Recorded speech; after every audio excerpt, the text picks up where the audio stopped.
Free audio post-production by alphonic.com.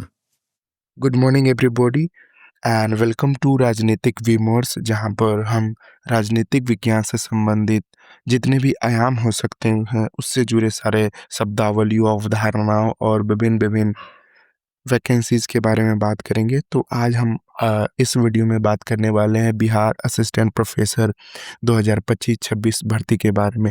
इस video में हम लोग कवर करेंगे कि एपीआई का क्या खेल है, बेट एग्ज़ाम होगा या कब होगा, नेट दिन जिसने दे रखा है तो क्या उसे भी बेट देना ज़रूरी है, इसकी एलिजिबिलिटी क्या है, मास्टर्स जो परस्यू कर रहे हैं या फिर मास्टर्स जिन्होंने कर लिया है उनके लिए क्या आगे की राह हो, और सो ऑन। और इसके साथ साथ मैं बताऊंगा कि असिस्टेंट प्रोफेसर, एसोसिएट प्रोफेसर और प्रोफेसर ये तीनों की भर्ती एक ही एग्जामिनेशन के थ्रू होंगी या फिर अलग अलग होंगी, क्या या अलग अलग होंगी।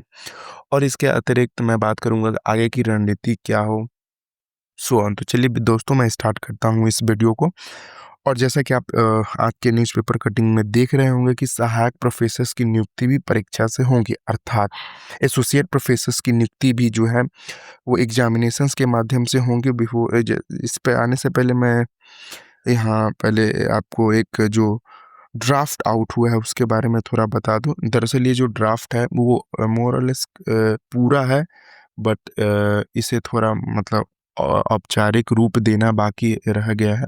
10-15 दिन में आपको एक फुल फ्लेजेड आपको एक ऑफिशियल ड्राफ्ट देखने को मिल जाएंगे, जिसमें मोर और लेस जो प्रोविजंस है वो सेम ही रहेंगी। तो मैं बात कर लेता हूँ सबसे पहले जो बिहार में बहुत सारे डिग्री कॉलेजेस की स्थापना होने वाले हैं, और जो हायर एजुकेशन में आप जैसा कि आपको पता भी होगा कि बिहार में काफ़ी रिक्रूटमेंट जो भर्ती हैं वो काफ़ी पद रिक्त हैं, तो उसके लिए रिक्तियाँ जो आने वाली है।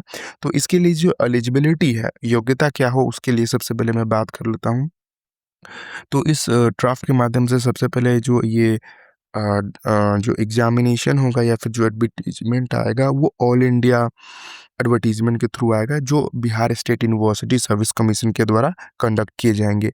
इसमें एसेंशियल क्वालिफिकेशन की बात करें तो मास्टर्स डिग्री विद 55% मतलब आपको होना चाहिए मास्टर्स में। और जितने भी रिजर्व कैटेगरी के स्टूडेंट हैं, चाहे वो SC ST से आते हैं, OBC से आते हैं, और बिहार में एक और कैटेगरी है EBC का भी, तो वो भी एक कैटेगरी EBC और BC का। और या फिर आप PWD कैंडिडेट है तो आपको 5% आपको इसमें रिलैक्सेशन मिलेगा। इसके अतिरिक्त बात करें तो जिन्होंने अपना PhD कर रखा है तो उन्होंने उसके लिए भी कुछ क्राइटेरिया मेंशन कर रखा है कि जैसे आपका PhD डिग्री जो है वो रेगुलर मोड में होना चाहिए, आपका जो PhD थीसिस है वो इवैल्यूएटेड होना चाहिए एटलीस्ट 2 एग्जामिनर्स के द्वारा, और आपका थीसिस सबमिशन से पहले वॉइस और मतलब जो वाइवा होता है वो होना चाहिए, और आपके PhD जो एरिया रिसर्च एरिया है उससे संबंधित आपने रिसर्च पेपर एटलीस्ट 2 जो है रिसर्च पेपर पब्लिश करा हो, और उससे संबंधित पेपर भी प्रेजेंट करा हो। तो ये मोरलेस PhD का क्राइटेरिया है कि उन्होंने ऐसा रखा है। एज लिमिट की बात करें तो जैसा कि आपको दिख रहा है कि इन्होंने मिनिमम एज 23 साल रखा है और मैक्सिमम 45। तो ऑफ कोर्स इसमें जो रिजर्व कैंडिडेट है, रिजर्वेशन वाले जो कैंडिडेट है, उनको एज रिलैक्सेशन भी यहाँ पर मिलेगा। तो डोंट वरी अबाउट इट, जब फाइनल एडवर्टीजमेंट आएगा तो उसमें आपको दिखने को मिल जाएगा।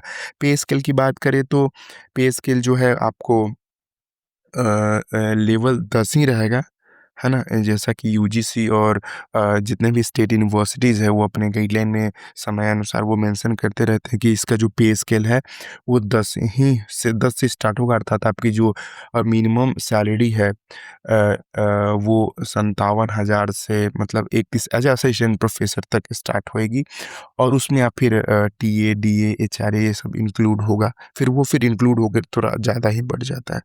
इंटरव्यू की बात करें तो इंटरव्यू जो है वो प्रोफेसर रैंक के आपके एटलीस्ट 3 मेंबर्स होंगे जो आपके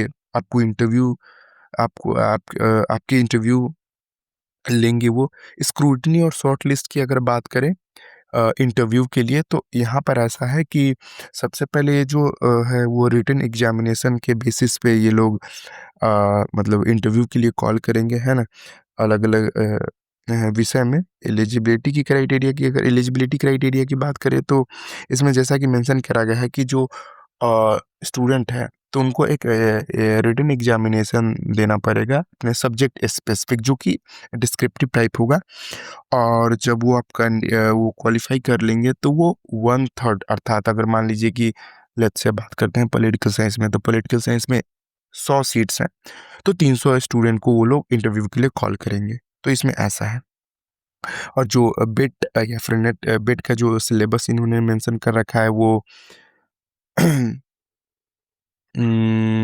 मोर और लेस नेट के सिलेबस जैसा ही है, लेकिन कुछ ऐसे सब्जेक्ट जैसे मैं बात करूँ आपको इसका मैथिली हो गया, वज्जिका हो गया, तो ये सब ऐसे सब्जेक्ट्स हैं, तो इनके सिलेबस जो है वो डिसाइड किया जाएगा एक कमेटी को बैठाकर। और जो रिटन एग्जामिनेशन डिस्क्रिप्टिव टाइप होगा, है ना? और इसके जो मॉडल क्वेश्चन पेपर होंगे वो प्रिपेयर कर दिया जाएगा कमीशंस के द्वारा। उसके मतलब वो नोटिफ़ाई भी कर दिया जाएगा जब आ जाएगा तो। यहाँ पर रिज़र्वेशन की बात करें तो जैसा कि अलग-अलग बिहार के अलग-अलग जितने भी ग्रेड ए और बी के रिक्रूटमेंट होते हैं और उनका जो रिज़र्वेशन पॉलिसीज़ हैं, तो मोर और लेस वही रिज़र्वेशन पॉलिसीज़ होगा, है ना? वर्टिकल रिज़र्वेशन और हॉरिज़ॉन्टल रिज़र्वेशन, है ना? ये सब जैसे मतलब एससी-एसटी को, ओबीसी को, वुमेन को, पीडब्ल्यूडी कैंडिडेट को, एक्स सर्विसमैन को, तो ये सब जो रिज़र्वेशन है उसके बेसिस पे सॉरी होगा। सिलेक्शन प्रोसीजर की बात करें तो इसका जो सिलेक्शन प्रोसीजर है वो रिटन एग्जामिनेशन जैसा कि हम लोग पहले भी मेंशन किए हैं और ये रिटन 3 घंटे का होगा जिसमें से आपको 80% वेटेज रहेगा और आपको 160 मार्क्स का जो है ये रिटन एग्जामिनेशन होगा, है ना? आपको 50% मार्क्स लाना अनिवार्य है, मिनिमम क्वालिफ़िकेशन है और 45% फॉर द रिज़र्व कैटेगरी। और यहाँ पर जो है 160 मार्क्स का आपका रिटन होगा और 40 मार्क्स का इंटरव्यू, अर्थात 200 मार्क्स का टोटल आपका मेरिट लिस्ट बनेगा 200 मार्क्स पे। और यहाँ पर अगेन यहाँ पर सेम बात लिखा है कि 40 मार्क्स का वो जो है इंटरव्यू लेंगे, 80% वेटेज रहेगा रिटन एग्जामिनेशन का, 20% वेटेज आपका रहेगा इंटरव्यू का। तो इस तरीके से जो है आपका ये रहने वाला है।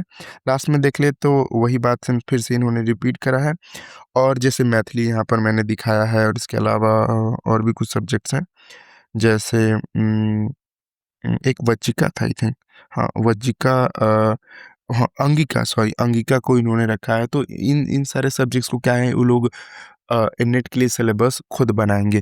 चलिए अब आते हैं मूलभूत प्रश्न, जैसा कि हम लोग बात किए थे कि एपीआई, तो एपीआई जो एकेडमिक परफॉर्मेंस इंडेक्स है वो हटा दिया गया है, जो कि हमें लगता है कि एक लेवल प्ले ग्राउंड देने के लिए सारे स्टूडेंट को मिलने के लिए काफ़ी एक बेस्ट डिसीजन है कि सबको एक जैसा आपको लेवल प्ले बैक मिलेगा ग्राउंड, ताकि हर एक कम्युनिटी, हर एक कैटेगरी के बच्चे उसमें शामिल हो सके।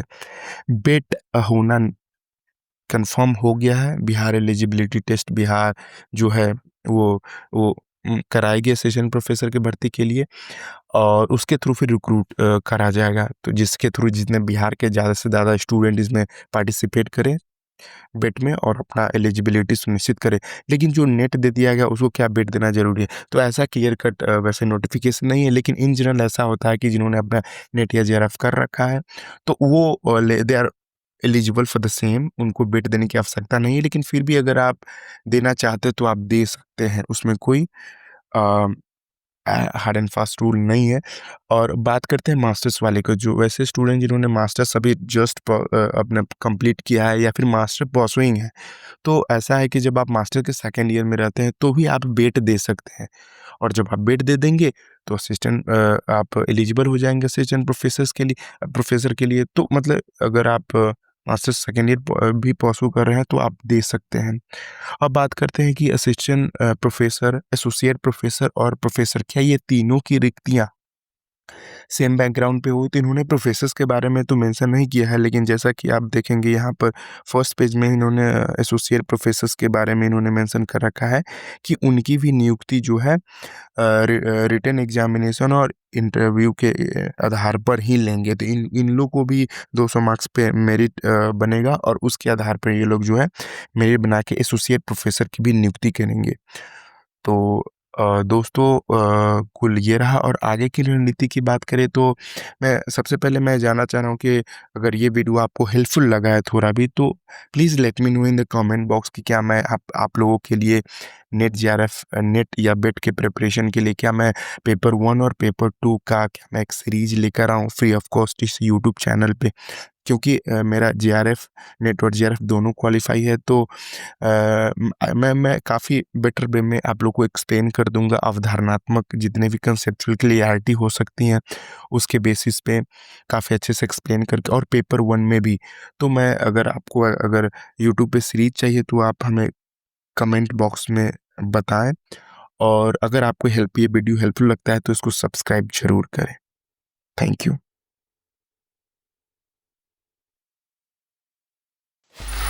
Free audio post production by alphonic.com.